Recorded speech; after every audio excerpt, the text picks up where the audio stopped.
Firman Kudus Kebangunan Pagi dengan subjek umum Ministri Firman dan Penyaluran Allah bagi Ekonomi Allah. Berita pertama dengan judul Bertekun dalam Doa dan Pelayanan Firman. Hari ke-6, dasar Alkitab diambil dari Efesus pasal 3 ayat 17 sampai 19. Sehingga kamu bersama-sama dengan semua orang kudus dapat memahami betapa lebarnya dan panjangnya dan tingginya dan dalamnya kasih Kristus, dan dapat mengenal kasih itu yang melampaui segala pengetahuan. Aku berdoa supaya kamu dipenuhi di dalam seluruh kepenuhan Allah. Saudara-saudari, Kristus yang membuat rumahnya di dalam hati kita adalah Kristus yang tak terbatas dan tak terukur. Sewaktu Kristus membuat rumahnya di dalam hati kita, kita memahami bersama seluruh kaum saleh, lebarnya, panjangnya, tingginya, dan dalamnya. Ini adalah dimensi alam semesta, dimensi dari Kristus yang tak terukur.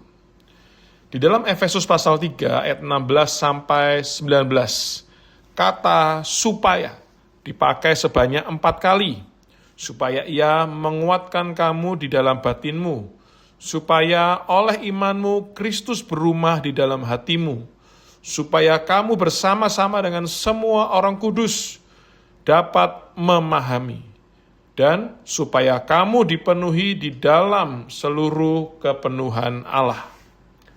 Di dalam Efesus pasal 3, Paulus berdoa agar kita dikuatkan. Jika kita telah dikuatkan ke dalam manusia batinnya, Kristus akan dapat berumah dalam hati kita, dan hasilnya kita dapat dengan penuh kekuatan memahami lebarnya, panjangnya, tingginya, dan dalamnya Kristus bersama semua orang kudus, serta mengenal kasih Allah yang melampaui segala pengetahuan.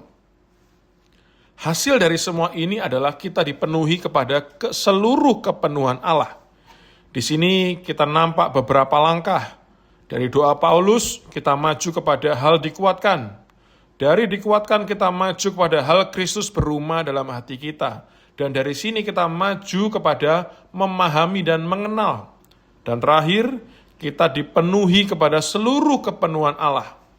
Melalui langkah-langkah inilah, kita dapat memahami dimensi-dimensi Kristus, serta mengenal kasih Kristus yang melampaui segala pengetahuan. Dalam pengalaman kita atas Kristus, pertama-tama kita mengalami kelebaran dari apa adanya Dia. Kemudian kita mengalami panjangnya, ini bersifat horizontal.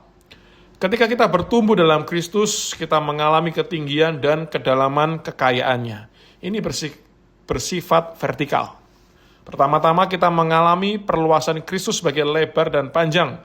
Kemudian kita mengalami kenaikan Kristus sebagai tinggi, dan terakhir kita mengalami turunnya sebagai dalam. Kelak kita akan nampak pengalaman kita akan Kristus pada akhirnya harus berbentuk 3 dimensi, ibarat sebuah kubus. Jika kita hanya memiliki panjang Kristus tanpa lebar, amin, pengalaman kita akan seperti sebuah garis, yakni suatu pengalaman yang memanjang dan sempit yang mengarah kepada suatu ekstrim. Tetapi pengalaman kita atas Kristus tidak boleh hanya berdimensi tunggal, yaitu seperti sebuah garis, melainkan harus berdimensi ganda, seperti persegi panjang, dan seterusnya menjadi 3 dimensi, ibarat sebuah kubus atau kubik. Seorang saudari di kampung halaman saya juga mempunyai contoh pengalaman ala suatu garis. Ia tidak membaca Alkitab, tetapi ia menggunakan sangat banyak waktu untuk berdoa. Karena sangat ekstrim berdoa, ia menetapkan berdoa sambil berpuasa beberapa hari. Hingga hari yang ke-7, ada saudara-saudari datang mencari saya. Mereka sangat prihatin terhadap keadaan dari saudari ini. Ketika kami mengunjunginya, ia berbaring di ranjang dengan lemah, sebab ia telah berpuasa 7 hari. Kami menganjurinya agar memperhatikan kesehatan tubuhnya. Tetapi dia tersinggung oleh usul kami. keesokan harinya saudari ini meninggal. Contoh ini menyatakan bahwa pengalaman ala satu garis dapat membawa orang ke suatu ekstrim, bahkan mungkin bisa menyesatkan. Oke, kita ambil pengalaman ekstrim lainnya yang berhubungan dengan persidangan gereja. Belum lama ini, beberapa orang dari antara kita memutuskan untuk tidak mengikuti persidangan gereja atau sidang-sidang gereja. Mereka lebih suka menikmati Tuhan di rumah masing-masing. Memang tidak ada salahnya kita menikmati Tuhan di rumah kita. Tetapi jangan mengulur pengalaman atau mengukur pengalaman yang demikian hingga menjadi satu ekstrim. Sebaliknya ada seorang yang hanya mementingkan sidang. Dalam kehidupan Kristiani mereka tidak menyisihkan waktu untuk berdoa, tidak membaca Alkitab, atau tidak menikmati Tuhan di rumah. Yang mereka perhatikan hanya bersidang.